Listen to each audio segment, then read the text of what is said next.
All right, so today we get to dive in, have the pleasure of looking at what was, I think, truly missing in Maserati's lineup for the last decade plus, is the Maserati supercar, the MC20. This thing is a totally different spectacle than what we're used to seeing. When you think about Maserati, they're missing so many pieces of their lineup, and this is kind of like bringing it all back, which is really cool to a brand that is gonna, I think, pull through in the supercar world.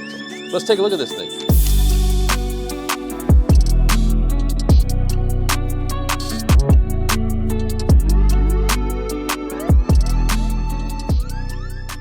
Now, when this first came in, it's almost like you don't even know what it was. It's like a mixture between a little bit of Maserati, a little bit of Ferrari, a little bit of McLaren, a little bit of Aston Martin, but there's so many pieces that stay true to the original Maserati brand. When you think about the Gran Turismo, look at the front end, almost the exact same front end. I mean, we'll probably splice in a shot of the Gran Turismo's front end.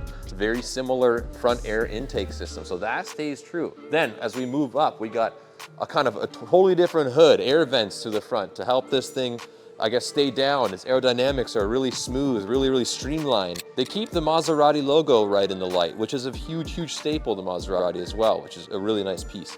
Let's move on back here and check out the wheels. These are not the factory, what comes they are factory technically, but they are not the, I guess, the baseline for the MC20. These are the upgraded wheels. Very cool. Super lightweight, forged, done in the all gloss black with the Maserati yellow calipers here. I know there is a option of a upgraded carbon ceramic brake, which this one doesn't have, but I think it's about a $10,000 option, so it is significant. So there's some room to change if you wanted to do something even more crazy when it comes to competing with some of your other Ferrari, your Lamborghinis, your Huracans. Either way, these are stunning, super futuristic. Nothing like this looks like this in the Maserati lineup, although they do have these little tiny pieces where, if you notice, these little crests on the corners, these are seen in some of the Gran Turismo wheels. These are seen in some of the Levante wheels in some of their other lineups. So there's some small pieces that they throw in there to keep you knowing that this is a Maserati. So when we look at this, I love this, the MC20 badging, you know, with this kind of extended little inner piece here. I'm not really sure what that was all about, but it is really neat. It is really cool. I know that the MC, so you're looking MC, so Maserati Corsa, I know that's Maserati Racing.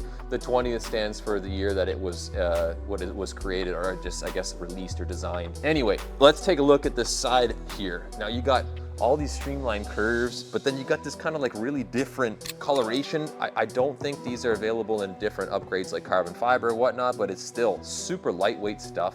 Ties into the door kind of cool. It just looks really neat. And speaking of the door, this thing might be one of the most affordable supercars, which makes kind of like contradictory anyway, that has Lambo or butterfly style doors. How cool is that for Maserati? Like, you would never expect this thing, if you went to a car meet, that they'd think it's Maserati. Anyway, so we're gonna take a look at this after in more detail. Electronic door release, which is neat. Also electronic button to open it on the inside, which is also really cool. Now, one thing I love about this thing is that if you want to spell race car, performance race car, it goes back down to singular wiper. So one wiper on this car to cover the entire windshield. It's like, very cool. Your eyes just gravitate to the curves of this car. It kind of hides the aspects of what you remember as Maserati. Look at the rear end, like the shoulders of the car, the back fenders just look super mean. But then at the same time, you get this gorgeous light that mimics the MC, the old Gran Turismo MCs. Also, when you focus in on that, you see the two tailpipes exactly like the Gran Turismo. It takes you a while to realize what you're looking at, because you don't see Maseratis that look like this, but once you start to pick out all the little pieces, it really does give you that perspective, like, hey, this is Maserati, you know? And the beautiful Maserati logo in the back. So polished and so clean looking. Let's open up the engine cover here and take a look.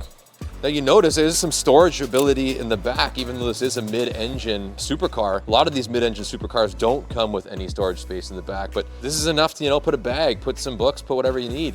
But if you look over here, the engine does have the gorgeous carbon fiber engine cover, which I know is an upgraded feature. I believe that's about $5,000–6,000, which is pretty epic, pretty cool, and gives you a little extra flash when you open this thing up. Carbon fiber reinforced trunk everywhere, which is really neat. And I think this is your holy crap cord if somebody's trying to kidnap you in this thing. I don't know who would in their right mind, but You know, at least you know how to get out if you get stuck in. All right, let's hop into this thing and take a look what we got. One thing you'll notice is these are upgraded seats. The standard seat that comes in, this is a full leather seat. It's a little more comfortable than this one. Granted, these are the carbon fiber bucket seats. They are fully carbon structured, so they are pretty rigid, but they are also quite comfortable. Once we close this door, you'll notice that the door release doesn't have a handle, just because the outside one is electronic as well.